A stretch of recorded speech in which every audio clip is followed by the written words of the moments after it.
কি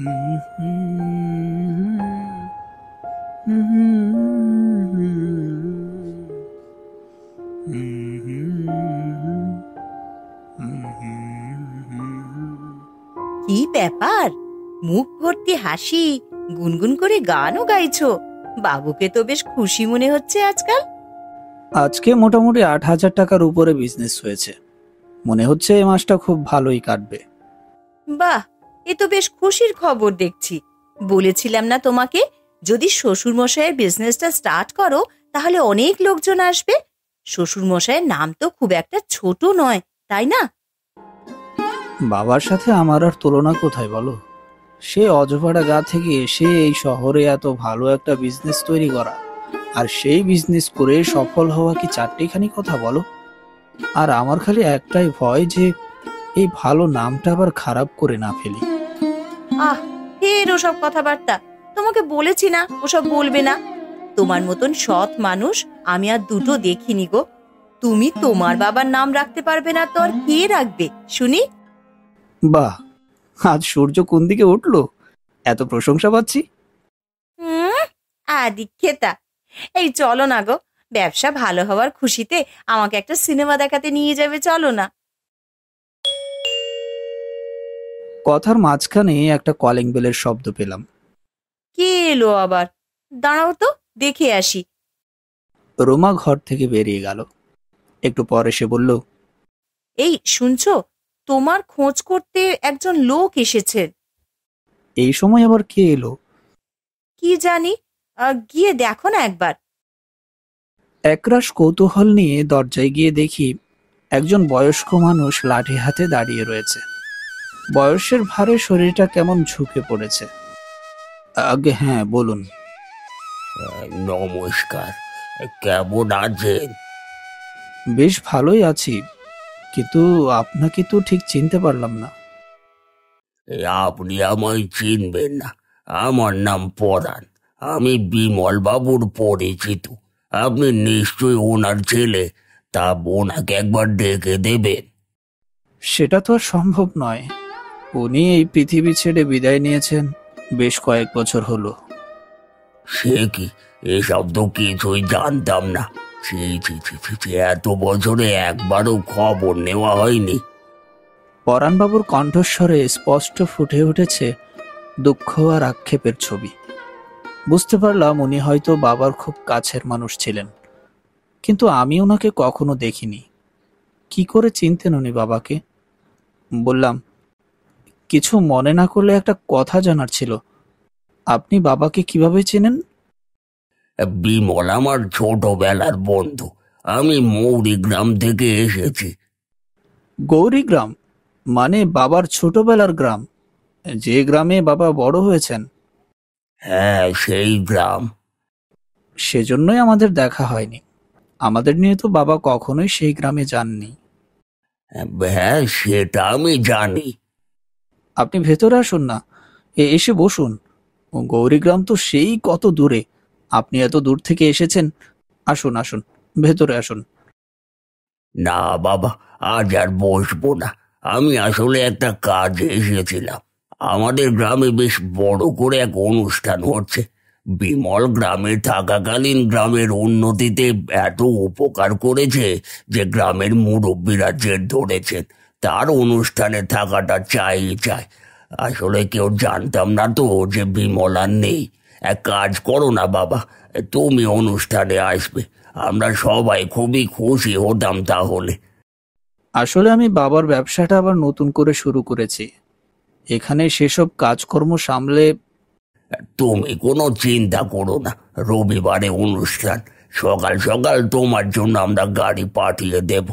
অনুষ্ঠান শেষ হতে না হতে তুমি সেখান থেকে বেরিয়ে সোমবার সকালের মধ্যে পৌঁছে যেতে পারবে। না করো না বাবা, সবাই খুব আশা করে বসে আছে।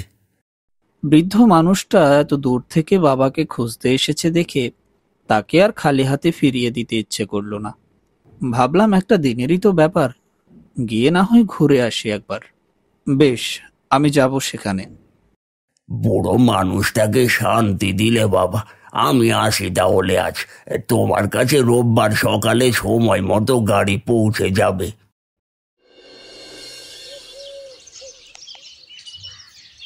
পরাণবাবু তার কথা মতো রোববার সকালে গাড়ি পাঠিয়ে দিলেন।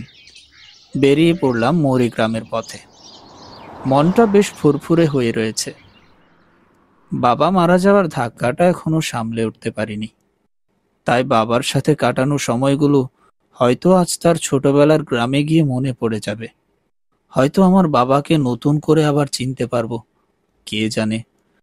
আচ্ছা দাদা, মৌরিগ্রাম যেতে কত সময় লাগবে ঠিক বলুন তো? কেন, আপনার বাবা আপনাকে বলেনি? না, মানে মৌরিগ্রাম নিয়ে সেভাবে কোনোদিনও কথা হয়নি বাবার সাথে। কোনোদিনও মৌরিগ্রামের প্রসঙ্গ তুলতেন না তিনি, আর আমিও নিজে থেকে কখনো জিজ্ঞেস করিনি। হ্যাঁ, সে তুলবেন কি করে, যা কীর্তি করে গেছিলেন। মানে কি বলতে চাইছেন আপনি? ও কিছু না। তা আপনার কোনোদিনও অদ্ভুত লাগেনি যে আপনার বাবা তার ছোটবেলার ব্যাপারে কিছু বলেননি? সবাই তো আর সমান হয় না। হাতের 5টা আঙ্গুল কি সমান বলুন? বাবা একটু চুপচাপ মানুষ ছিলেন, তার মানে এই নয় যে কিছু গোপন করছিলেন। সে যাই হোক, মৌরিগ্রাম আসতে অনেক সময় আছে। অনেক সকালে তো ঘুম থেকে উঠেছেন, আপনি একটু বিশ্রাম নিয়ে নিন বরং। চিন্তা করবেন না, আসলে ডেকে দেব। ড্রাইভারের কথাবার্তাগুলো শুনে কেমন অদ্ভুত একটা অনুভূতি হলো। কাকে পাঠিয়েছেন পরাণবাবু? বাবার নামে এমন আজে বাজে কথা বলছেন। যাই হোক, একটা কথা লোকটা ঠিকই বলেছে। সাত সকালে বেরিয়ে জব্বর ঘুম পাচ্ছে। গাড়ির সিটে গা লাগিয়ে চোখ বন্ধ করে দিলাম। বাইরের ঠান্ডা হাওয়ায় শরীরটা যেন একদম জুড়িয়ে গেল। কখন ঘুমিয়ে পড়েছি বুঝতেই পারিনি। উঠে পড়ুন দাদা, মৌরিগ্রামে চলে এসেছি। ড্রাইভারের ডাকে ঘুম ভাঙল। জানালা দিয়ে একবার চারপাশে তাকিয়ে দেখলাম। দিন শেষ হয়ে সন্ধ্যা নেমে এসেছে। গ্রামের কোথাও কোনো আলো জ্বলছে না। পুরো গ্রামটা অন্ধকারে ডুবে রয়েছে। বললাম, দাদা, পুরো গ্রামটা এত অন্ধকার আর কোনো বাড়িতেই আলো জ্বলছে না, কি ব্যাপার বলুন তো? ও কিছু না, আজ অনুষ্ঠান তো, সেখানে বিজলি খরচা বেশি হচ্ছে। ছোট গ্রাম, বিজলির তারে মাঝে মধ্যেই সমস্যা হয়। ওই লোডশেডিং হয়ে গেছে হবে হয়তো। ধীরে ধীরে গাড়িটা একটা গ্রামের রাস্তা ধরে ঢুকতে থাকলো। এবার একটু একটু আলো দেখতে পাচ্ছি। গাড়িটা এসে থামলো এক দোতলা বাড়ির সামনে। গাড়ি থেকে নামলাম। দেখলাম বাড়ির ভেতর থেকে পরাণবাবু বেরিয়ে আসছেন। বললেন, বাড়ি এসে পড়েছ? রাস্তায় কোনো কষ্ট হয়নি তো? আগে না, কষ্ট কিসের? আপনারা গাড়ি পাঠিয়ে দিয়েছেন, বেশ আরামেই এসেছি। আচ্ছা, অনুষ্ঠানটা কোথায় হচ্ছে? ওই তো, ওই দেখো না, মাঠটা দেখতে পাচ্ছ? দেখো দেখো, ওখানে প্যান্ডেল বাঁধা হচ্ছে। পরাণবাবুর নিশানা অনুসরণ করে তাকিয়ে দেখলাম একটা মাঠে প্যান্ডেল বাঁধা হচ্ছে। বেশ ভালোই দেখাচ্ছে। তবে এখনো প্যান্ডেল বাঁধা হচ্ছে? অনুষ্ঠান শুরু হতে তো মনে হয় অনেক দেরি হয়ে যাবে। আরে না না, কোনো দেরি হবে না। তুমি সেই সব নিয়ে একদম চিন্তা করো না। চলো ঘুরে দেখে আসবে নাকি একবার? হ্যাঁ নিশ্চয়ই, চলুন। পরাণবাবু আমাকে নিয়ে হেঁটে প্যান্ডেলের সামনে উপস্থিত হলেন। দেখলাম কিছু লোক অন্ধকারের মাঝেই কাজ করছে। তাদেরকে দেখতে কেমন ছায়ামূর্তির মতো। এই অন্ধকারে যে কাউকে দেখতে সেরকমই লাগবে। আমাদের দেখতে পেয়ে গ্রামের কিছু মানুষ আমাদের সামনে এগিয়ে এলেন। পরাণবাবু বললেন, এই যে মোড়ল মশাই, বিমলের ছেলেকে নিয়ে এসেছি আপনার কথা মতো। আপাতমস্তক সাদা পাঞ্জাবি আর ধুতি পরিহিত একজন লোককে সম্বন্ধ করে পরাণবাবু আমার পরিচয় দিলেন। ওনার কপালে একটা বড় ক্ষতের দাগ, আর মুখের একপাশে কেমন যেন চামড়া কুঁচকে রয়েছে। মনে হচ্ছে যেন পুড়ে গিয়েছে তার মুখটা। লোকটি বললেন, বাপ, এত বছর পরে বিমলের রক্তের স্বাদ পাবে এই মাটি। চমকে উঠলাম ওনার কথা শুনে। রক্তের স্বাদ মানে? ওনার কথাগুলো খুব একটা ভালো ঠেকলো না। মনে হচ্ছে ওই কথার আড়ালে কোনো পরিকল্পিত উদ্দেশ্য লুকিয়ে রয়েছে। বললাম, বাবার রক্ত মানে কি বলতে চাইছেন? আহা, মোড়ল মশাই ঠাট্টা করছে, বুঝতে পারছো না? তোমার গায়ে তো তোমার বাবারই রক্ত বইছে নাকি? ও আচ্ছা, তাই বলুন।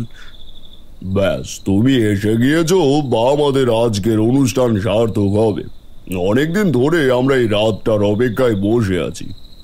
তা অনুষ্ঠান কখন শুরু হবে? এই তো বেশি সময় লাগবে না, তুমি নয় ততক্ষণ পরাণের বাড়িতে গিয়ে অপেক্ষা করো। যাও হয়ে পরাণ, অনেকটা রাস্তা এসেছে, নিয়ে গিয়ে কিছু চা জল খাবার খাওয়াও। চলো বাবা।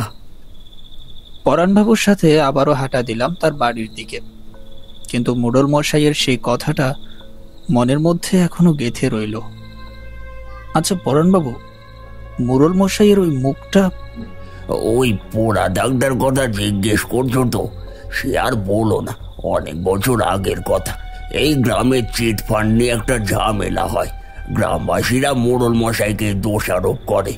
মশাল দিয়ে ওনার পেছনে একদল গ্রামবাসী তাড়া করে। তাদের থেকে বাঁচার সময় ওনার মুখটা পুড়ে যায় আর কি। কি বলছেন? এত বীভৎস ঘটনা? ছি ছি, ওই বাবার রক্তের কথাটা শুনে ওনার ব্যাপারে কত উল্টাপাল্টাই না ভাবছিলাম। মোড়ল মশাই বরাবর এই গ্রামের ভালোই চেয়েছে, কিন্তু কিছু জোচ্চোরেরা গ্রামটা বরবাদ করে ছেড়েছিল। এই কথাটা বলে পরাণবাবু একটা অদ্ভুত দৃষ্টিতে আমার দিকে তাকিয়ে থাকেন। আমি কথা ঘোরানোর জন্য বললাম, ওই যে আপনার বাড়ি চলে এসেছে। দেখেছো তো, কথায় কথায় একদম খেয়ালই হয়নি। এসো এসো, ভেতরে এসো। পরাণবাবুর সাথে ওনার বাড়িতে গিয়ে ঢুকলাম। একদমই সাদামাটা একটা ঘর।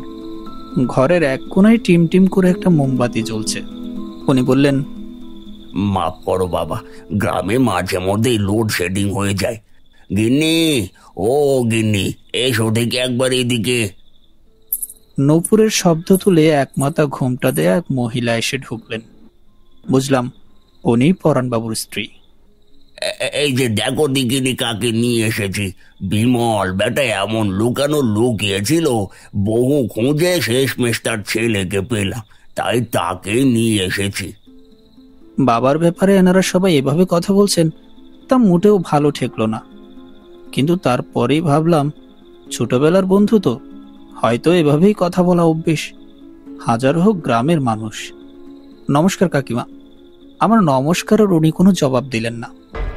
কিছুক্ষণ সারা ঘরে ছেয়ে রইল একটা অস্বস্তিকর নিস্তব্ধতা।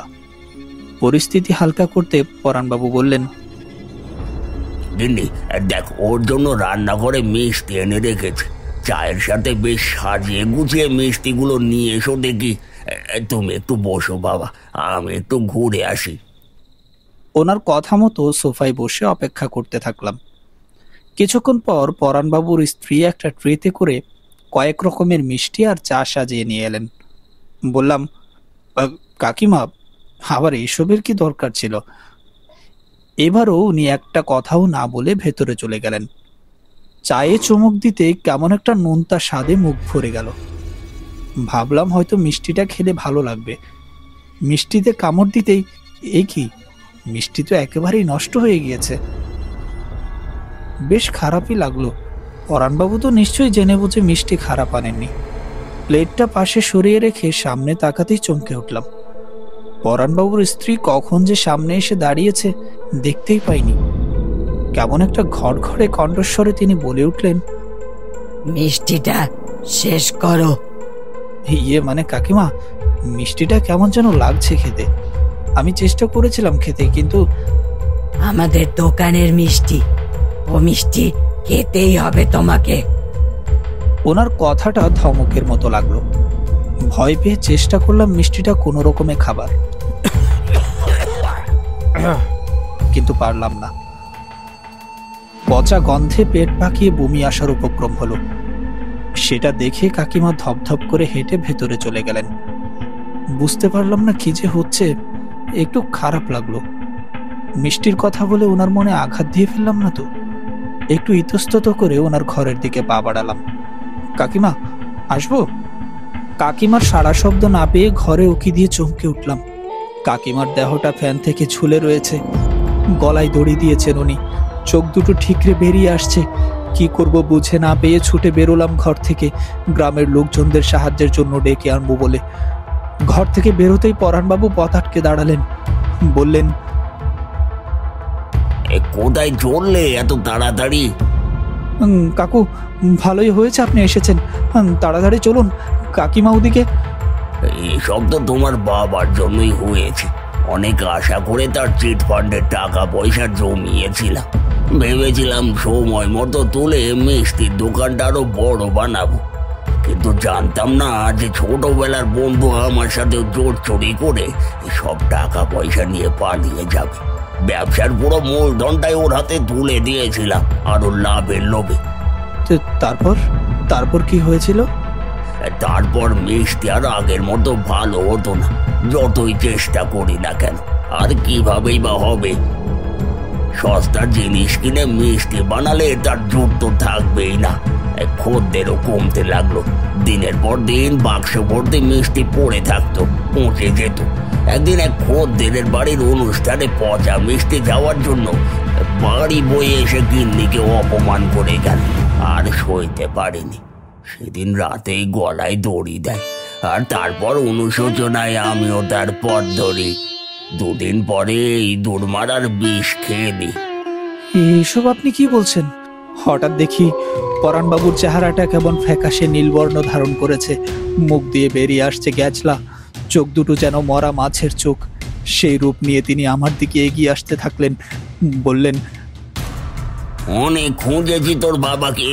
গ্রাম বদল, নাম বদল করে সে ভেবেছিল পার পেয়ে গেছে, আর যখন খুঁজে পেলাম তখন দেখি সে মারা গেছে।